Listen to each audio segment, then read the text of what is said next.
Oiê, eu sou a Valentina e essa é a nossa obra aberta, onde a gente abraça a nossa complexidade e incoerência, a gente cria espaço pra dúvida e inventa sentidos pra deixar a vida mais bonita. Feliz ano novo, né? Feliz ano novo, acabou o carnaval, o ano oficialmente começou e a gente vai começar falando do quê? De trabalho! Esse episódio acho que vai ser um dos mais difíceis pra mim, porque é um assunto muito pessoal pra mim, uma grande questão, e eu sinto que eu dividindo as minhas noias e as minhas reflexões sobre o tema, eu possa te ajudar também. Quem sabe a gente começa 2026 de um jeito mais carinhoso com nós mesmos, tendo menos crises. Se eu te perguntar quem é você, quanto tempo vai demorar pra você falar a sua profissão? Por exemplo, quem é você? Eu sou o Diego, eu sou dentista.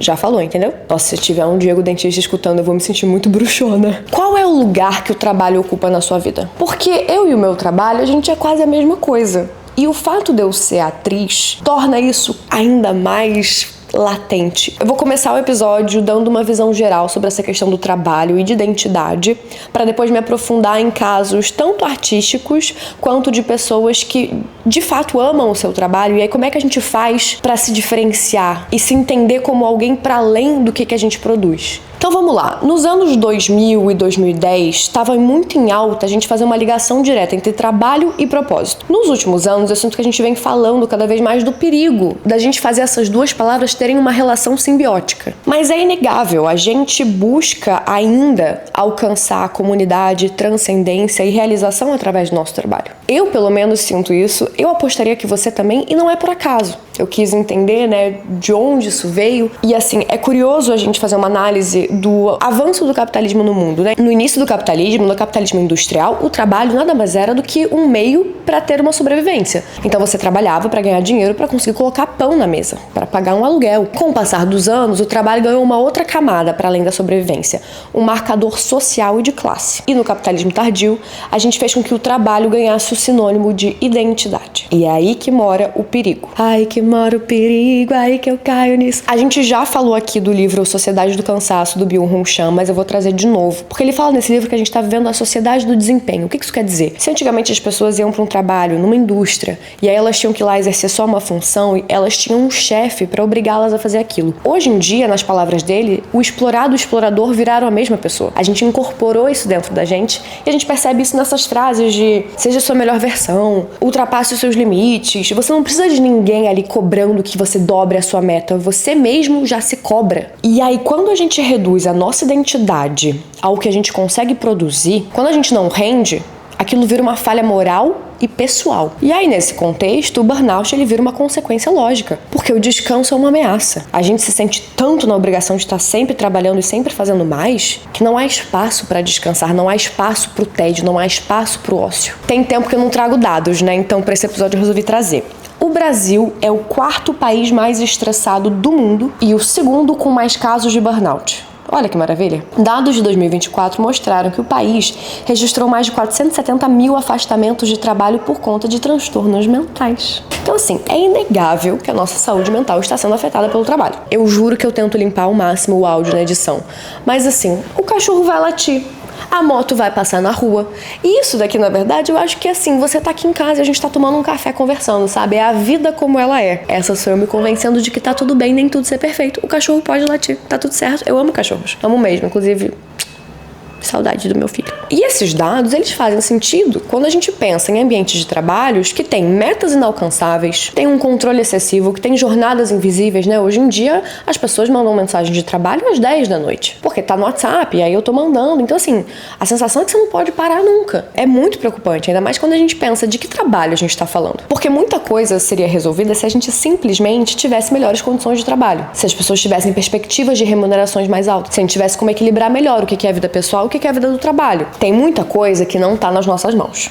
Assim, a gente teria que, de fato, ter uma mudança estrutural. Aí a gente pensa em política, em votação, e assim, eu não vou entrar nessa seara, porque daí o episódio vai ficar muito longo. Mas uma coisa que a gente pode fazer é não alimentar a narrativa de que a gente é o nosso trabalho, de que a nossa vida é trabalhar. E eu sei que essa narrativa é um tanto quanto sedutora, porque a gente passa 1/3 da nossa vida trabalhando. É um pouco inevitável a gente acreditar isso mesmo. E aí você pode me perguntar, Valentina, então trabalhar é ruim? Eu diria que não. Eu achei uma fala do psicanalista André Alves que ele fala sobre isso e conversa perfeitamente com o que a gente está falando aqui. Se a condição humana em sociedade é fundamentalmente uma condição de produção, vale a gente lembrar que a produção em si não é um problema. Pelo contrário, o senso de realização é fundamental. A produção de sentido também confere pra gente algum tipo de realização. Produção artística, intelectual, científica. A questão é quando isso está instrumentalizado a um modo de vida sem limites. E acho que é bom a gente trazer para a consciência aquela ideia de que a pulsão de morte é também um certo impulso de inércia.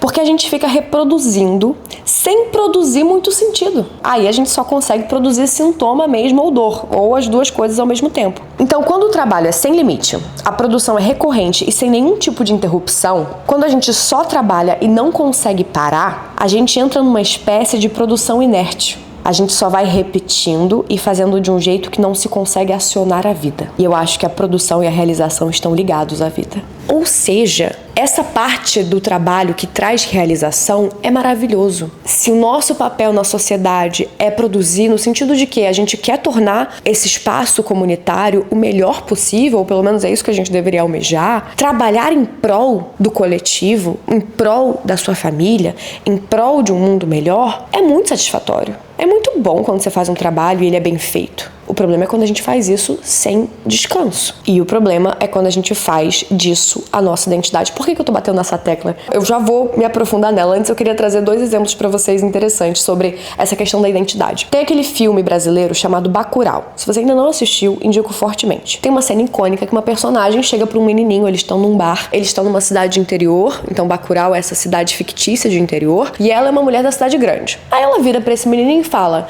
quem nasce em Bacurau é o quê? E ele responde: é gente. A força dessa cena tá justamente na recusa de qualquer outro tipo de enquadramento. Não é pessoa de interior, não é estatística, não é alvo, não é função social, é gente. Porque quando a gente pensa em identidade, muitas vezes a gente se limita e limita o outro a partir de quem são seus pais, onde você nasceu, qual é a sua função na sociedade. E a gente faz isso definindo quanto que essa pessoa vale, até onde ela pode ir, que lugares ela pode frequentar. E o que Bacurau faz é escancarar essa lógica para depois desmontá-la. Esse filme é sensacional, é um dos meus preferidos nacionais. Porque quando a gente reduz alguém ao que ela faz, de onde ela é uma forma de desumanizá-la. A gente é gente.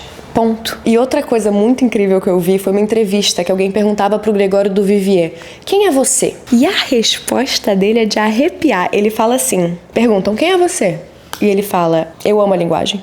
Sou apaixonado pela palavra, um obcecado pela palavra, pelo verbo, desde criança. Olha que forma linda de se definir. Olha como é muito mais rico e interessante, diz muito mais sobre esse cara do que ele ser ator, do que ele ser comediante, do que ele ser roteirista. Aí eu fiquei pensando, será que da mesma forma que é muito cruel a gente pedir que alguém nos salve do nosso desamparo, da nossa solidão, de condição humana, não é muito cruel também a gente esperar que um trabalho seja capaz de preencher o nosso vazio existencial? Porque assim, o que é mais importante do que a nossa vida? Nada. E a gente nunca vai achar um trabalho que seja bom bastante pra gente, no sentido de a gente tem um ego enorme. A gente se acha muito incrível. Então, é claro que a gente vai se frustrar. É claro que a gente vai se decepcionar. Sem falar que é se limitar muito. Porque daí, se você se convence que você é seu trabalho, qualquer coisa que acontece no seu trabalho vai doer muito mais do que deveria, porque você se transformou nesse trabalho. Então, a sua chefe falar grossa com você, ou um projeto que você fez ser recusado,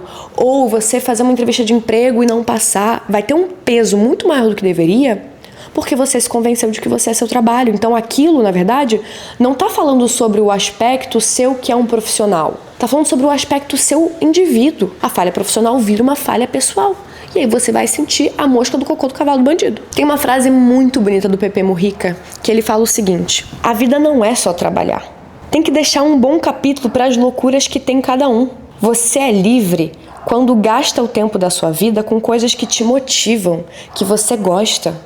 O problema é, em que você gasta o tempo da sua vida? A vida é uma aventura e o tempo da vida não se recompõe. É óbvio que a gente precisa trabalhar, tá? Também não tô aqui fazendo um episódio a favor da gente se demitir, de forma alguma. A gente precisa trabalhar, a gente precisa de dinheiro. Eu sei que eu falo também de algum lugar de privilégio. O objetivo aqui não é, de forma alguma, demonizar o trabalho. Eu acho o trabalho incrível. O que eu tô querendo provocar na gente é o quanto que a gente tá deixando esse trabalho ditar a nossa vida inteira. principalmente o quanto que a gente está deixando esse trabalho ditar a relação que a gente tem com nós mesmos. Porque agora eu vou entrar no momento delicado do episódio em que eu abro meu coração pra você. Eu diria que todos os artistas e pessoas que de fato amam o seu trabalho... Gente, abriu um sol do nada, eu achei que ia começar a chover e abriu um solzão. Enfim, vai dar uma diferença de cor nesse episódio. Olha, gente, sejam... Tá tudo bem, Valentina, tá tudo bem. Eu diria que todos os artistas e todas as pessoas que amam o seu trabalho encontram uma outra camada de dificuldade, porque a gente de fato se identifica com o que a gente escolheu fazer. O que eu vou falar agora vai ser muito a partir do meu ponto de vista de artista, mas você pode aplicar em qualquer área da sua profissão, tá? É porque eu só consigo falar da minha experiência. Mas eu sou atriz, pra quem não sabe, eu sou atriz. Inclusive esse ano vai fazer 10 anos que eu comecei minha carreira artística, 10 anos que eu entrei em Malhação. Que loucura! E quem é artista não escolhe fazer isso porque dá dinheiro, de forma alguma. É uma profissão muito complicada, porque não existe garantia nenhuma de um retorno financeiro. Até quando você está contratada, você vai ser contratada, quem é atriz, por 8, 9 meses, no melhor dos casos, depois você vai ficar desempregada de novo. Então a gente faz isso porque a gente ama. Então é muito difícil a gente separar o que é a nossa arte e o que é a gente. Mas isso é essencial por 2 motivos. Primeiro, para preservar a nossa saúde mental e segundo, para preservar a nossa arte. Vou explicar. Nesses quase 10 anos que eu trabalhei como atriz, eu passei 3 anos e 7 meses direto sem trabalhar como atriz. Sim, eu sei o tempo exato. Eu sou obcecada. Não porque eu não queria, simplesmente porque eu não passava nos testes. E os motivos podem ser vários, mas a gente está falando de uma profissão, de uma carreira em que você tem muitos profissionais, muitos atores no Brasil, e você tem pouquíssimas vagas de emprego. Você tem um limite de novelas, de séries, de filmes que são produzidos por ano. Então, não tem como todo mundo estar contratado ao mesmo tempo. E esse foi um período muito duro pra mim, principalmente depois que eu terminei a faculdade de cinema, que eu me vi completamente perdida.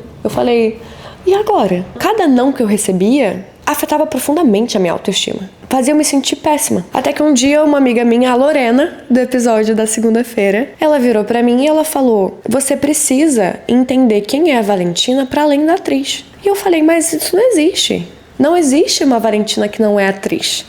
Ela falou, mas eu não tô falando que é pra você existir sem ser atriz. Mas tem um outro lado seu. Se você for colocar todo o seu valor e toda a sua autoestima em alguém te contratar, esse seu valor próprio vai ter uma camada muito fina, muito fácil de ser quebrada. Não dá pra você colocar todo o seu valor no que o outro tá falando sobre você.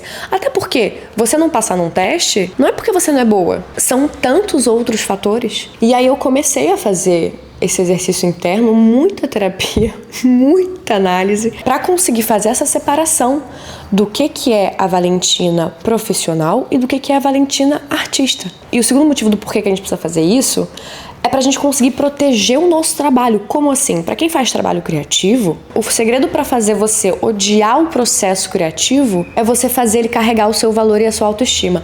Por quê? Se você é artista, você não gosta de criar? Você não gosta de arriscar, de testar, de ver como é que funciona de um outro jeito? Se você começa a achar que o seu resultado final é você e aquilo é igual ao seu valor, você vai passar a ter medo de arriscar. Porque se aquilo der errado, significa que você falhou e que você é um fracassado. Aí você começa a ir no seguro. Eu vou fazer uma escolha segura em cena. Eu vou fazer uma pintura de um jeito que eu já sei que eu faço bem. Eu vou fazer uma dança sem tentar uma coreografia diferentona, porque eu tenho medo de errar. Porque se eu errar, significa que eu sou uma fracassada. Mas aí você vai estar empobrecendo o seu bem mais precioso, que é a sua arte. Porque quando o trabalho não define quem você é e nem como você se sente com você, você pode olhar para a arte que criou e pensar, como é que eu posso arriscar mais? Como é que eu posso traduzir melhor o que eu estava sentindo para quem assistir poder sentir também? Pelo bem da sua arte e pelo bem das pessoas que forem sentir, assistir, perceber a sua arte tem que ser uma coisa e você tem que ser outra. Eu vi uma fala do Harry Styles muito boa sobre isso. Ele falava assim numa entrevista: não confunda visibilidade com sucesso. A indústria da música é uma em que todo mundo quer muito ser amado. Todo mundo tá muito desesperado para isso. Você coloca tanto amor numa indústria que é tão frágil e ela te ama quando você tá indo bem. E se você não tá indo bem, você tá fora. Você nunca vai ficar sempre no topo aqui. Então é melhor você achar outra coisa que te faça feliz. Porque as melhores pessoas, que são unicórnios da música, são pessoas que fazem, que vão pro auge e depois somem. E você não as vê de novo em nenhum lugar. E eventualmente elas sobem de novo. Porque quando elas reaparecem, importa. Porque quem começa na arte, e sei lá, deixa eu tentar tirar da arte, tá? Vamos pensar que você é uma advogada criminal. Às vezes você entrou nessa carreira porque você queria ajudar pessoas que não tinham condição de pagar uma boa defesa. Você queria fazer a sua parte pela justiça no Brasil. Foi isso que te motivou.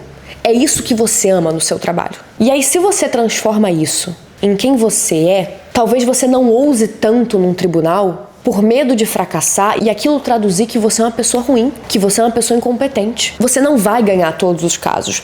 Não vai. Se você é um músico, você não vai estar todos os dias na parada número 1 do Spotify. Se você é um ator, você não vai estar sempre sendo contratado. Quem dirá sempre ganhando o Oscar? Então, se a gente viver a vida só ficando feliz com a gente quando a gente está sempre ganhando, a gente vai sempre estar infeliz. A não ser no 0,5% dos momentos da vida. Aí a vida fica muito dura mesmo. Aí a cobrança, ela realmente é ilimitada. Então a gente precisa arranjar um jeito de separar o trabalhar do criar. Eu sou atriz independente de ter um contrato ou não. Independente de estar ganhando pra isso, independente de estar indo num set de gravação gravar uma coisa. Eu sou atriz porque eu crio. Eu sou atriz porque eu olho o mundo com olhos de ator. Eu escuto pessoas falarem e eu penso em construção de personagem. Eu leio um livro e eu me encanto por aquela narrativa. Algo ruim acontece na minha vida e eu penso, eu posso usar isso um dia em cena. Isso é quem eu sou. Eu não consigo viver sem ser artista, porque isso sim é a minha identidade. Isso sim diz respeito a quem eu sou. Agora, estar ou não contratada, esse é o braço essencial da minha identidade. É isso que me faz diferente de outras pessoas. E não o capital e a validação envolvida numa contratação. O meu ofício é meu ofício quando eu tô criando. É sobre tirar do mercado o poder de me legitimar enquanto artista. Ah, Valentina, você tá imune? É claro que não. Eu sou humana. Tem momentos que eu recebo um não e eu acho que o meu mundo vai acabar. Tem momentos que eu recebo um não e eu falo, eu não aguento mais. Só que eu não consigo fazer outra coisa. Até porque beira o impossível a gente conseguir se libertar e se anestesiar das exigências vigentes na sociedade. Se a gente está numa sociedade que valoriza o trabalho e o capital acima de tudo, vai ser muito difícil a gente sair imune dessa. É um trabalho constante de se relembrar que aquilo é importante pra mim, independente de qualquer coisa, independente de um contrato. Porque daí eu entendi o que me dá tesão é criar, é estar em cena. Eu não preciso de um contrato pra estar em cena. Posso juntar uns amigos e fazer um filme. Eu posso toda terça-feira fazer um sketch pro Obra Aberta. Posso escrever um roteiro. Eu posso criar um podcast. Isso é a minha identidade. Isso é essencial pra mim. Porque daí a gente volta pro que o André Alves falou. A gente precisa produzir. A gente precisa produzir sentido. Porque se a gente não estiver fazendo nada, a vida... E esse criar pode ser criar uma receita, criar uma brincadeira, criar espaço na agenda para encontrar os seus amigos. É isso que é a vida, é isso que faz sentido. O que me adoece, por muito tempo eu acreditei que o que me adoecia era ficar sem trabalhar. Eu sofro quando eu tô sem trabalhar? Muito. Não vou mentir, é horrível. Afeta a minha autoestima? Sim, mas toda vez que eu fico muito mal eu lembro. O mais importante é criar. Então se eu não tô sendo paga pra criar, eu vou criar do meu jeito. Eu vou criar o que eu quero. Eu vou contar as histórias que eu quero. E é isso que eu vou fazer, mas eu não vou poder contar pra vocês ainda o que é, mas eu... Me aguardem. Não é sobre demonizar o trabalho. É sobre devolver o trabalho pro lugar que o pertence. O de trabalho. O de meio para a sobrevivência. Tá tudo bem você não amar o seu trabalho, desde que você encontre outras formas de viver. Eu recebi um e-mail de uma pessoa falando que ela... Cadê, ó? Eu amo criar. Eu sou designer e eu amo muito esse trabalho. Entretanto, um sentimento, uma paixão antiga falou no meu coração. Oceanografia. Eu sempre fui apaixonado pelo mar e tudo que há nele, desde as coisas mais tenebrosas até as mais lindas. Isso vem sendo algo que infelizmente vem sendo forte no meu coração. Fico com medo de fazer algo que eu ame, mas deixar para trás algo que eu amo tanto quanto.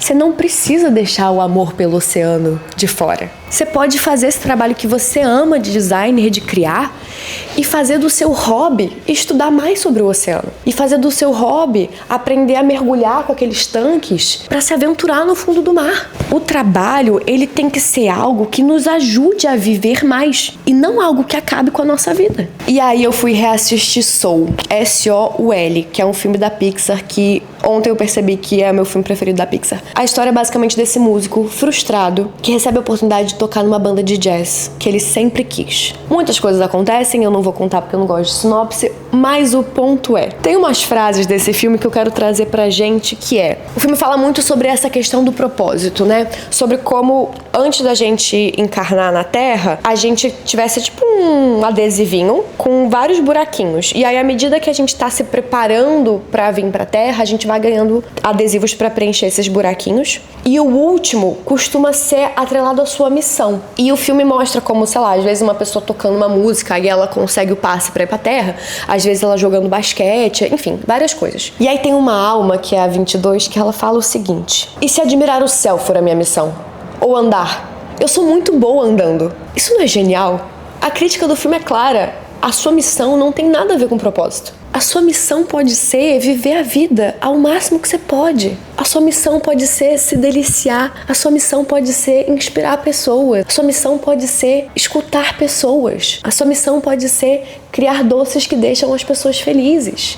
E não necessariamente o seu trabalho. A gente deixou o trabalho sequestrar a nossa missão de vida. E, de novo, faz sentido, a gente está numa sociedade capitalista. A gente deixou o trabalho monopolizar a nossa missão de vida. Sendo que o trabalho pode ser só um trabalho. No meu caso, o meu ofício tá ligado à minha missão de vida, eu tenho certeza.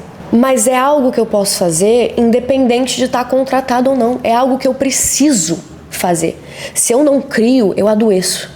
De verdade, eu definho, eu fico mal, deprimida. É horrível. Só que eu posso e devo achar caminhos não óbvios de fazer isso. Pra fechar, eu quero propor um exercício pra você. Eu vou te perguntar, quem é você? E você vai responder aqui nos comentários, sem falar de trabalho. Sem falar, eu sou mãe, eu sou pai, eu sou filha. Eu não quero saber quem você é em relação ao outro.